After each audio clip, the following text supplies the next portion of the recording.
la cultura, según digamos, esta discusión sería como algo mecanicista, ¿no?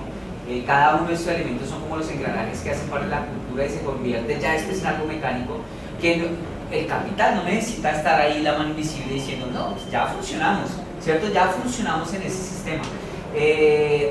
¿Cómo romper eso? ¿Cierto? Para no... Podemos ser periferia, pero entonces después entro y vamos a terminar el mecanismo y cómo hacer para romper eso. Y por eso traigo a colación lo que nos dice Weber, ¿cierto? Porque él encuentra en estas prácticas escépticas y metódicas el origen del capitalismo. ¿Cómo romper con eso? ¿Y qué hacer, por ejemplo, cuáles serían las prácticas actuales para generar otra cultura? ¿Cierto? Sí, yo planteo que es la acumulación necesaria de los sedentarios, el germen del capitalismo. Y a partir de la dominación de los más fuertes, ¿sí?, que son los que más acumulan para la sobrevivencia, pero el ahorro y la acumulación nacen relacionados con la vida. Lo que pasa es que luego se distancian, rompen la conexión con la vida. ¿Ah? Los sedentarios. Claro, los sedentarios. Es que en nómada no había acumulación, porque no era posible acumular. Porque ¿quién va a cargar con una cantidad de cosas acumuladas para desplazarse por una montaña helada? Pues nadie. Y no hay necesidad. Yo voy a decir varias cosas en relación al poder. Yo creo que no se trata solamente de una estigmatización del poder. Yo creo que no es de la palabra poder. Yo creo que es más bien a las estructuras del poder. Esas estructuras que nos hacen creer que quien está en el poder puede hacer lo que se le dé la gana y puede, digamos, dominar a otros a merced de sus caprichos, de sus intereses. Y en consecuencia va a decir una cosa que de pronto suena un poco fea y revoltosa en este espacio, pero pues es cierto, y con mucho amor y con mucho cariño la digo, porque pues yo quiero estar en este doctorado y quiero mantenerme aquí a pesar de las dificultades con las que quizás no solamente yo y otras personas tenemos con respecto al tiempo y hasta el dinero.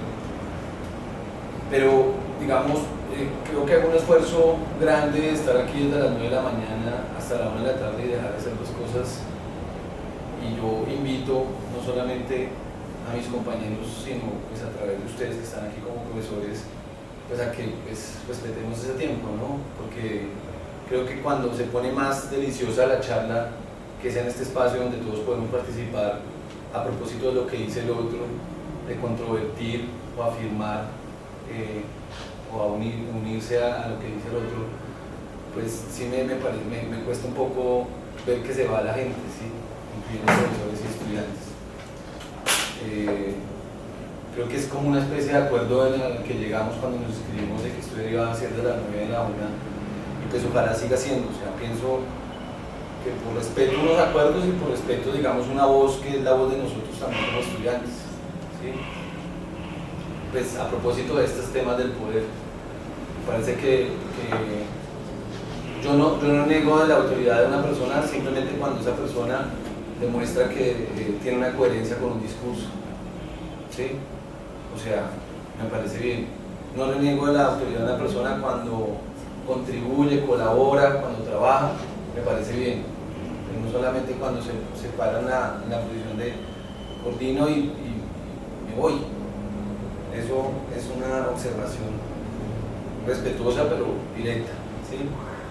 Lo otro es que respecto también al estatuto de la ciencia, me parece que yo no había leído del tratado, empecé a leer de la ciencia con conciencia, me parece muy interesante, no está muy bien, porque creo que cuando todo este debate de que si las ciencias sociales son ciencias y que no sé qué, que el método científico, la experimentación, de algún modo ayuda a resolver Popper cuando él dice que la ciencia es una cosa destinada a morir también, o sea, digamos, cada teoría científica está destinada a morir.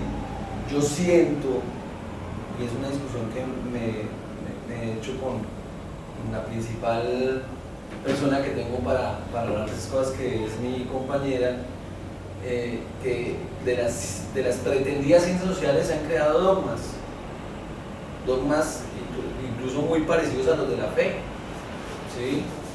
y hay gente que no está dispuesta a asesinar, a dejar morir esos dogmas, pero yo creo que porque también está en la lógica de un cierto poder, y es el poder también de ciertos discursos en la academia, casados con ciertos autores, ¿sí?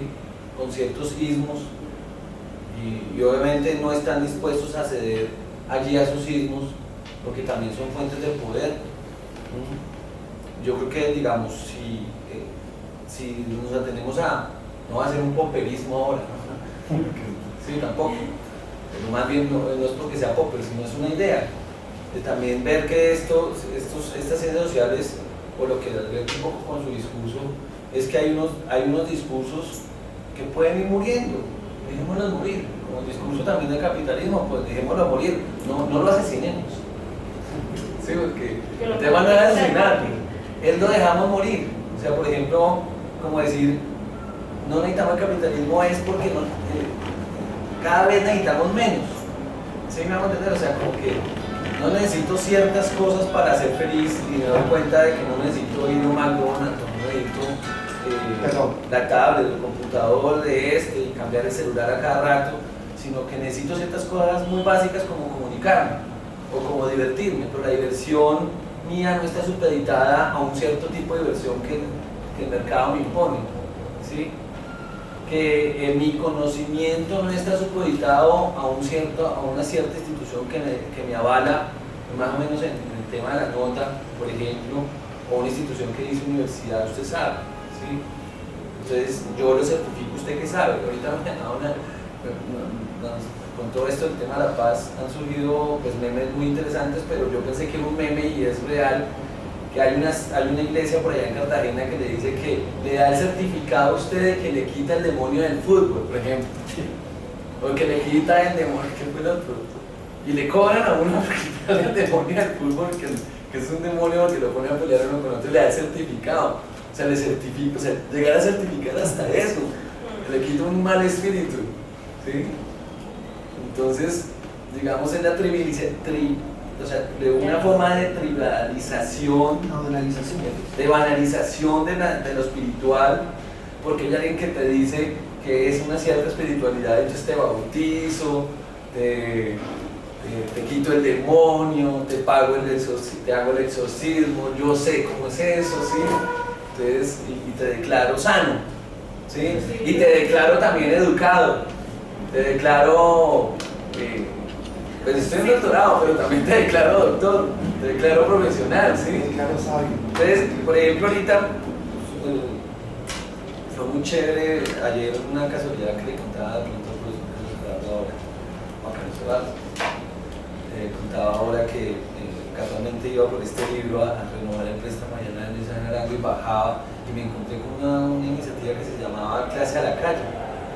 Era un profesor de una universidad, creo que de maestrías y todo, con sus estudiantes ahí en la calle y con gente común y corriente, hasta con un campesino ahí opinando sobre el tema de la historia de la séptima papeleta y todo eso, y de la constituyente, y me pareció pues muy chévere, o sea, realmente es poner un conocimiento allí para de pronto verlo morir también, por si acaso, ¿no? O sea, quitarle por otro lado un poco el estatus del profesor que sabe mucho y de la persona que pronto no ha empezado en la universidad, pero que combate conocimientos, o sea, que está en comunicación constante de los conocimientos, y no con un conocimiento encerrado en unas cuatro paredes y solamente accesible si uno tiene plata para pagarlo y ya. ¿Sí? Eso me parece muy chévere, incluso pues, ya se le digo al profe Oscar, se lo digo a controlarlo, y pues le digo al profesor, me parece una oportunidad muy chévere para que esta universidad sea consecuente también con una especie de discurso que me parece que está poniendo un doctorado y que es de verdad revolucionario, pero es revolucionario cuando salga de las cuatro paredes, es revolucionario cuando no se concrete solamente en el cartón de doctor de nosotros, sino cuando se exprese en la calle y con la gente haciendo cosas, porque a mí, yo lo vuelvo a decir, a mí me preocupa, o sea, yo me hago el esfuerzo y cada uno se hace el esfuerzo leyendo libros donde, por ejemplo, Manuel se saca de cabellos tratando de explicar teorías súper difíciles de la física, de la química y no sé qué, ¿sí? Y así estamos todos tratando de explicar cosas así súper, o sea, las que no estábamos preparados. Pero si eso no tiene ningún sentido en la realidad, si eso no tiene nada, si eso no sirve para transformarnos a nosotros mismos y transformar el mundo, o sea, pues yo vine para eso, o sea, yo vine más que por el cartón, vine a eso. Yo lo digo, todo esto lo digo porque esto es una invitación a ver qué hacemos, ¿sí? A no estar esperando que otros decidan sobre lo que tenemos que hacer. Pero ahí, no que lo interrumpa, pero me parece que usted está proponiendo algo muy importante y es escucharnos más. Claro. Es decir, me parece que este espacio que se brinda y que se genera, donde cada uno expresa no solamente lo que leyó, lo que comprendió, lo que apropió, sino su lectura particular y la somete a la crítica, es lo que tiene que fortalecer un doctorado. Uno crece en este escenario, no cuando hace la lectura solitario y viene y la presenta, sino cuando somete alrededor de unos tópicos particulares su comprensión, pero no solamente su comprensión, sino su visión, su cosmovisión inclusive. Entonces me parece que la invitación, Carlos Eduardo, es justamente a que en estos mismos seminarios tiene que ensancharse el espacio donde nos escuchemos, donde justamente alrededor de unos tópicos que han sido asignados generemos la posibilidad de que cada uno ponga en escena sus comprensiones, sus visiones, sus inquietudes, sus dudas, sus seguridades, sus inseguridades, porque no hay otra forma para hacer una construcción como la que queremos, colectiva y crítica. Entonces yo creo que esto es una buena propuesta para que en los próximos seminarios este espacio de discusión se amplíe, o sea, reducir más la presentación y ampliar más la discusión, ¿de acuerdo? Yo me uno a eso porque, pues, eso, y el de convergencia lo mismo, porque entonces yo no puedo escuchar un discurso denso que si cualquiera de nosotros quiere en un momento dado comprenderlo, pues va a gastar 2 meses si no lo ha entendido. Entonces a eso se debió porque en el seminario que nos tocó a nosotros hicimos mapas conceptuales, trabajamos, es tratar de llevarle al auditorio las comprensiones del grupo para después someterlos a la crítica. Y por eso terminó en discusión esa vez, la reunión terminó con las preguntas, pero sí era necesario 2 horas de debate. Hombre, esto, así sea para decir esto no lo intenté, lo leí, no lo pude comprender, o sea, no me pude agarrar de él. Entonces yo pienso que es muy valiosa esa intervención porque eso es lo que está buscando el doctorado. Yo creo que Carlos Eduardo con este seminario que ha venido insistiendo ha sido muy fuerte en esa invitación. Hablemos, conversemos, escuchémonos, ¿no? Porque supone que todos hacemos las lecturas, ¿no? Y unos tenemos unos recorridos en unos campos, pero en otros no. En unos más fuertes y en otros no. Y es este espacio que permite establecer esos acuerdos, ¿no? Sobre lo fundamental que tiene que trabajarse acá.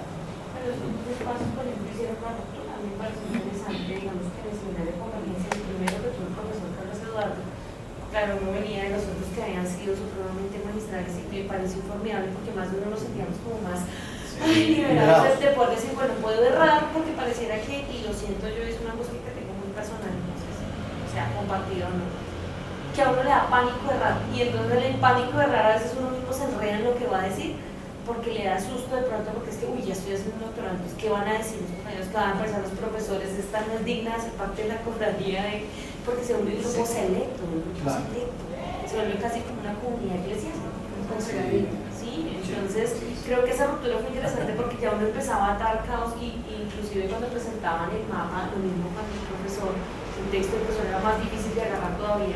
En los mapas le brindaban esa claridad y uno volvía sobre sus notas y este fue el cabito que me acabó faltando y volvía y completaba. Entonces me parece que es mucho más enriquecedor. De pronto no es lo ideal, quizás yo me imagino que porque de pronto en algunos casos se ha pensado una idea de doctorado más, no digo todos los profesores, pero algunos lo han pensado en términos de una perspectiva mucho más teórica, más seria, bajo el presupuesto de que todos tenemos con los mismos recorridos teóricos, ¿sí? Entonces yo creo que este primer semestre sí debe dar más espacios para esos encuentros, digamos, obviamente sin descuidar lo teórico, pero no la buena Bueno, yo de todas maneras yo lo iba a preguntar en el seminario de nosotros porque esto sí me interesa para poder terminar lo de la tesis, pero aprovechando aquí, no simplemente lo del diagnóstico de la crisis de Venezuela y de Colombia, que nosotros pensamos siempre ese diagnóstico en crisis de una lógica del macrocosmos, no del microcosmos, porque pensamos en una crisis reduccionista, por ejemplo, es una crisis de Estado, una crisis de la economía, una crisis del conflicto armado. pero si pensamos de pronto eso en una lógica de microcosmo, o sea, ahí sí, en las particularidades, las relaciones que se tejen, por ejemplo, en el sur de Bolívar, en una familia solamente, o entre la relación de un grupo concreto frente a tal situación, podemos pensar entonces ahí de que el vuelo de las maripositas de pronto puede significar realmente o sea, esa cosa que puede ser insignificante puede significar realmente una respuesta, no, pero sí más una pregunta, porque no me gustan las respuestas para este tipo de cosas, una pregunta hacia algo, digamos, que nos genere inquietud. Yo quería decir, recordando la clase pasada de la propuesta de Boaventura de Sousa, en donde dice que, pues lo que yo entendí, ¿cierto? Que no tenemos ni que desconocer el conocimiento de Occidente ni el del Sur, y que esos conocimientos acumulados como nos permiten precisamente como entender, analizar la discusión. ¿Por qué lo digo? Porque, por ejemplo, yo digo que el profesor, para haber llegado aquí a montarnos su discurso, tuvo que haber pasado precisamente por decantar todas estas teorías clásicas y tradicionales y occidentales para descubrir pues que hay otros mundos posibles, ¿cierto? Y voy es a que precisamente yo considero que no está mal que nosotros, por ejemplo, discutamos todavía de los clásicos y lo tradicional y lo occidental, porque pues si no lo conocemos a fondo, pues tenemos que conocerlo a fondo para decir, oiga, ¿qué distancia tomo yo de eso? ¿Cierto? Que ha sido como el proceso que yo pienso que no creo que el profesor, por ejemplo, lo que piensa ahorita era lo que pensaba hace 30 años cuando empezó a estudiar, ¿cierto? Pero hace 30 años, pues, ¿qué estudiaba uno? Pues lo clásico, lo tradicional, la ciencia, el método, las teorías de la época, y que pues uno no puede llegar, digamos, a este nivel de abstracción si no ha pasado por todo eso, ¿no? Y también lo voy un poco a lo que decía Wilson, ¿no? Uno no puede desconocer la historia y los procesos en ese sentido para tener, digamos, no claridad y la verdad y ese tipo de cosas, pero sí tener de pronto un panorama más amplio de análisis del mundo, ¿no? Y de los contextos y de por qué las cosas pasan, para entenderlo mejor. Un poco a lo que decía Jorge, entonces yo diría que, por ejemplo, precisamente de pronto porque la sociedad no ha pasado por entender todo este fenómeno, me preocupa a mí cuándo la sociedad va a alcanzar culturalmente lo que nosotros ideamos, recobrar la vida, cuando nunca se ha dado esta discusión, cuando ni siquiera se lo piensan, cuando ni siquiera les interesa, ¿cierto? Entonces nosotros aquí desde la academia podemos botar un poco de corriente y despelucarnos y hasta lacerarnos, cuando el resto del mundo pues anda en otra lógica, el conductor, la señora del aseo, los papás de uno, en otra lógica, porque pues ellos no se están pensando en estos temas, ni siquiera les interesa. Y entonces eso es lo complejo, cómo hacer para cambiar las prácticas culturales cuando la sociedad no se ha dado la pena precisamente de entender por qué estamos así. Y en ese sentido no podemos desconocer ni la historia, ni los procesos, y los diferentes contextos y teorías clásicas, ¿cierto? Porque hay unas teorías, yo sí voy a decir, por ejemplo, para mí el marxismo genera una ruptura en la mentalidad, en la concepción, y no es unismo, no, porque es que ni siquiera está hablando para las ciencias sociales, está hablando para, digamos que para la interpretación del mundo de otra forma. Hizo una ruptura con Occidente y con la modernidad, y precisamente con el capitalismo. Inclusive todos esos autores que leemos, hasta Foucault, se pararon en eso para el análisis que hacen, así lo critiquen, ¿cierto? Y entonces no es ser marxista y casarse como si eso fuera una Biblia, pero sí entender cuál es la propuesta que está allí detrás, porque también eso obedece al pensamiento que tenemos hoy en día. Si lo deconstruimos de la noche a la mañana como de que no hay un origen, como que no hay un sentido, como que todo es válido, entonces pues nunca la sociedad, pienso yo, como que en esa lógica mecánica de la cultura pues va, no sé, ahí yo pienso que la educación juega un papel importante, ¿no? Si no es por ahí, resulta que, y no será el capitalismo, pueden venir otras cosas, la sociedad seguirá comportándose pues como algo mecánico ahí dentro de la rueda, pero no entenderá nunca pues su papel en la sociedad.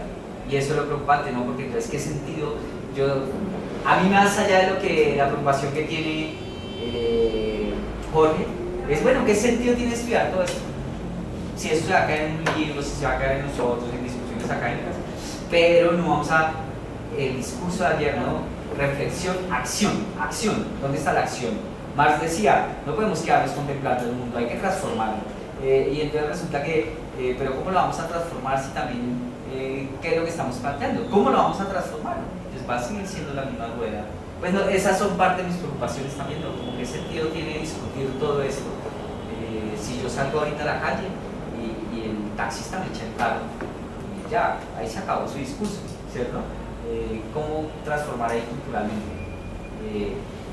Digamos que eso debería decir. Muchas gracias. Bien, muchas gracias. ¿Alguien quiere decir algo más? Bueno, intentemos iniciar nuestros seminarios a tiempo, por favor, porque cada vez se atrasan un poco más.